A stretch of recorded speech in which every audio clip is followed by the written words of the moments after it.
भागी हुई बहू। नेहा और मयंक एक दूसरे से प्यार करते थे। दोनों के परिवार शादी के खिलाफ थे, तो दोनों ने भागकर शादी करने का फैसला किया और फिर दोनों ने कोर्ट में शादी कर ली। माँ, मैंने नेहा से शादी कर ली है।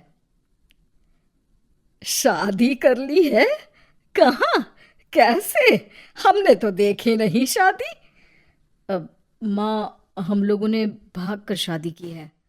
अच्छा जी, तो ये लड़की घर से भागी हुई है और अब मेरे घर की बहू बनेगी। अरे ना जी ना, मैं ऐसी लड़की को कभी अपने घर की बहू ना बनाऊं जो भाग कर शादी करती है। अरे मोहल्ले आस पास सब जगह इज्जत है हमारी। माँ, अगर मैं भागी तो मयंक के लिए भागी ना। और मयंक और मैं स्कूल के समय से प्यार करते हैं, इसमें गलत क्या है? तभी नेहा को ढूंढते उसके मम्मी पापा भी वहां आ जाते हैं। दोनों के गले में वरमाला देखकर नेहा की माँ बोल पड़ती है। हे भगवान, ये क्या हो गया? वो जोर जोर से रोने लगती है। नेहा, तेरे लिए हमने इतना अच्छा रिश्ता पक्का किया था। मयंक में क्या है? अरे ना तो कमाता है, ऊपर से नशा भी करता है। अरे क्यों शादी की तूने इससे? तू तो हमारी इकलौती बेटी है बेटा। अरे देखिए बहन जी, मेरे बेटे के लिए कुछ कहने की जरूरत नहीं है। हाँ, हम नहीं आए थे आपकी बेटी का हाथ मांगने। अरे कुछ नहीं करता तो कोई भूखे नहीं मार देंगे आपकी बेटी को। देखिए कितना बड़ा घर है हमारा, और भगवान की दुआ से दूध दही की नदियां बहती हैं। जैसे तैसे कर लोगों के सामने अरेंज्ड मैरिज दिखा घर वाले दोनों की शादी की पार्टी भी दे देते हैं। पार्टी में बुआ सास। अरे भाग कर शादी कर ली थी दोनों ने। लड़की को देखो, शक्ल से तो चालाक लग रही है।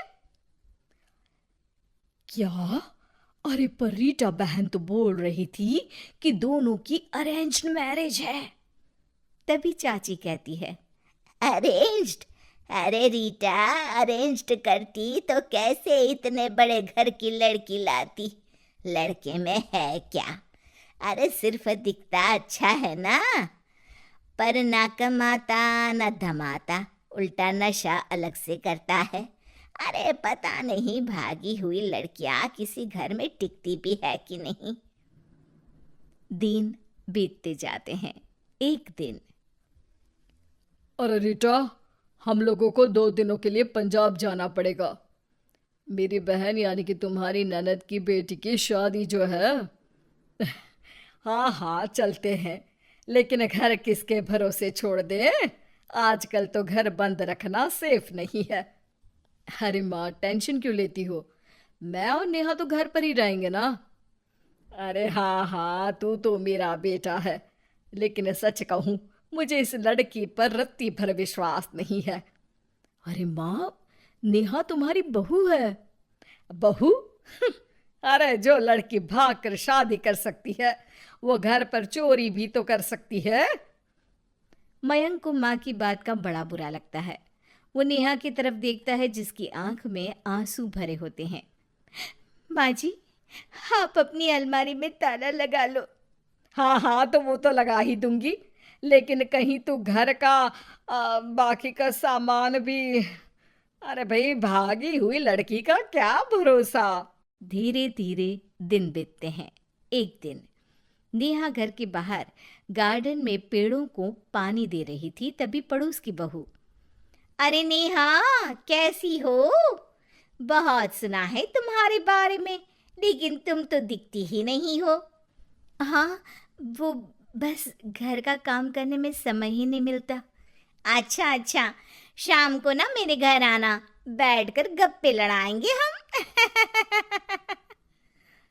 जी जरूर। तभी उस पड़ोसन की सास आ जाती है। अरे बहू, ये किससे बात कर रही है?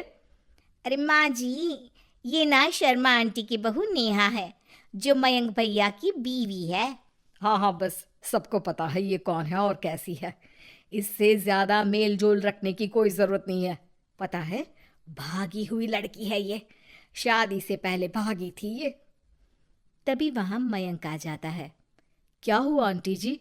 अब अरे नहीं नहीं, कुछ नहीं मयंक बेटा, कैसे हो? बड़े हैंडसम लग रहे हो इस टाइम पर भी घर पर। अरे हाँ हाँ, अच्छा मैं भूल गई थी, तुम वैसे कोई काम धाम करते ही नहीं हो ना। अच्छा ठीक है, चलो फिर मिलते हैं। मयंक नेहा के सामने अपनी और उसकी बेइज्जती सुनकर परेशान हो जाता है। कोई बात नहीं, रहने दीजिए, आप परेशान मत हो, सब ठीक हो जाएगा। एक दिन नेहा की माँ उसके घर आती है। अरे आइए आइए, कैसे आना हुआ? नेहा को लेने आई है क्या? अरे नहीं नहीं बहन जी, अब तो नेहा मयंक की बीवी है, मैं तो उसे करवा चौथ देने आई थी। माँ ने सास और नेहा को सोने का सेट दिया, खाने पीने के ढेर सारे सामान देकर कहती है, बहन जी, मैंने ये सब अपनी बेटी की किसी कामकाजी अच्छे पढ़े लिखे परिवार के लड़के से शादी करने के लिए रखा था, लेकिन नेहा को मयंक पसंद था तो उसकी शादी अच्छे से नहीं कर पाई। अरे बस बस, हम लोगों को सुनाने की जरूरत नहीं है, मेरे मयंक ने भी अच्छी पढ़ाई लिखाई की है। वैसे संस्कार तो दिए हैं कम से कम मैंने अपने लड़के को, वरना कौन अपनी बेटी को भागने के संस्कार देता है? आपकी बेटी ने तो भाग कर शादी की है। माँ को सास की बात का काफी बुरा लगता है, वो वहां से चली जाती है। नेहा भी माँ का दिया सारा सामान लेकर अपने कमरे में चली जाती है। एक दिन, अरे नेहा, तेरी माँ ने जो मुझे वो बड़े बड़े सोने के जेवर दिए थे ना, वो वापस कर मुझे। उस दिन तो मैंने कुछ कहा नहीं था, जरा ला कर तो दे, मैं अपनी बेटी को दे दूंगी। तभी वहां मयंक हाथ में मिठाई का डिब्बा लेकर आता है। अरे क्या हो गया, तुझ जैसे निठल्लू की नौकरी लग गई क्या? माँ, तुझे अपने बेटे पर विश्वास नहीं, लेकिन नेहा को मुझ पर पूरा विश्वास है, और अब मैं उसे समाज में सम्मान दिलाकर रहूंगा। सारे गहने बेचकर मैंने अपना कारोबार शुरू किया है। अरे वाह वाह वाह वाह, भागी हुई लड़की का भी कोई सम्मान करता है क्या? देखा, बेच दिया ना गहना।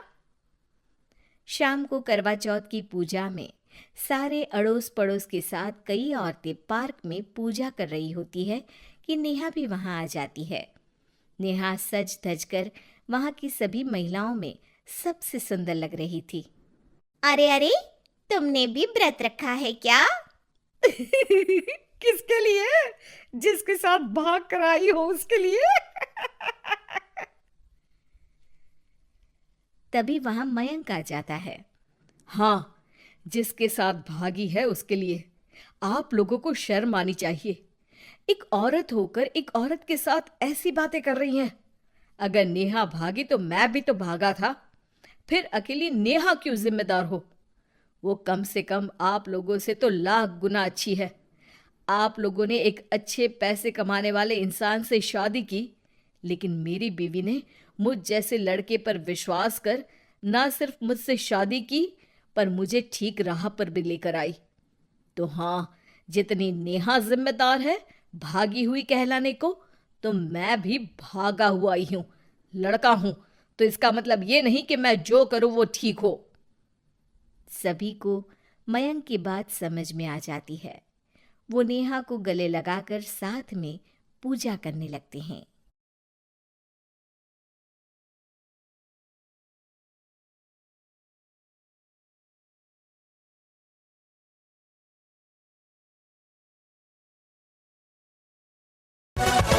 Yeah.